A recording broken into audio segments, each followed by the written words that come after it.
ఇప్పుడు నేను అడుగుతున్నా, పొట్టి సారాయి రెడ్డి జగన్మోహన్ రెడ్డిని ఇద్దరిని అడుగుతున్నా.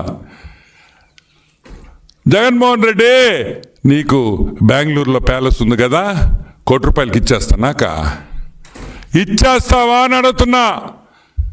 నీ బెంగళూరులో ఉండే ప్యాలెస్ నాకు ₹1,00,00,000 ఇస్తావా? లేదు తాడేపల్లిలో నీ కొంప ₹1,00,00,000 నాకు ఇస్తావా? లేదు విజయసాయిరెడ్డికి హైదరాబాదులో 1.5 ఇళ్ళు 1.5 ఎకరా ఇళ్ళు ఉంది, 55,000 నాకు ఇచ్చేస్తావా?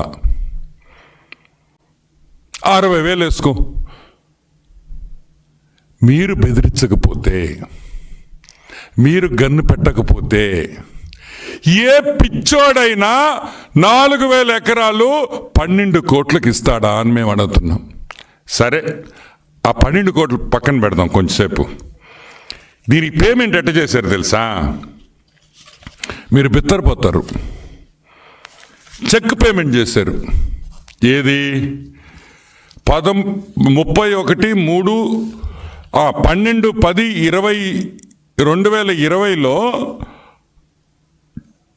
అగ్రిమెంట్ చేసుకొని 31/3/2021 అంటే 6 నెలల తర్వాత చెక్ పేమెంట్ ఇస్తారా 12 కోట్లకి? ఏందయ్యా ఈ ఆశ్చర్యం అని అడుగుతున్నాం. అసలు ఏమి జరుగుతుంది? 12 కోట్లు 4,000 ఎకరాలు తీసుకోవడం ఏంది? 12 కోట్లు డబ్బులు చెక్ పేమెంట్ ఇవ్వడం ఏంది? ఆ చెక్ జూన్లో వేసుకోమని మార్చి డేట్ వేసి జూన్లో పేమెంట్ చేయడం ఏంది?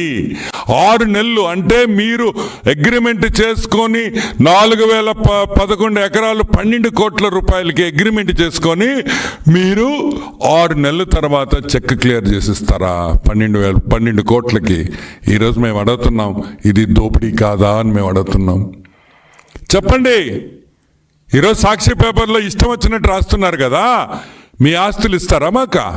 6 నెలలు చెక్ వేసి ఇస్తే మీ ఆస్తి మాకు రాసి ఇచ్చేస్తారా?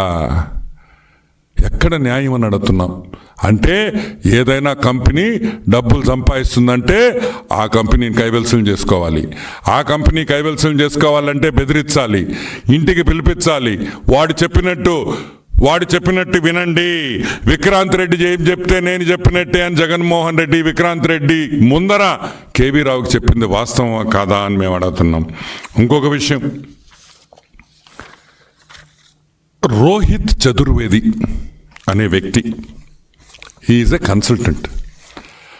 ఈ రోహిత్ చతుర్వేది అనే కన్సల్టెంట్ ఐఐఎంలో చదివాడు.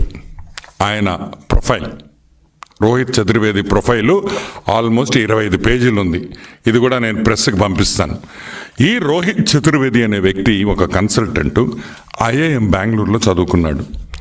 క్రిసల్లో పనిచేశాడు, కేపీఎంజీలో కన్సల్టెంట్గా పనిచేశాడు, ఎస్ఆర్ పోర్ట్స్లో పనిచేశాడు, Egypt, Tamil Nadu, Kandla port, Tanzania, IRCTC, వీళ్ళ world bank, Namibia, Asian development bank, Visakhapatnam port,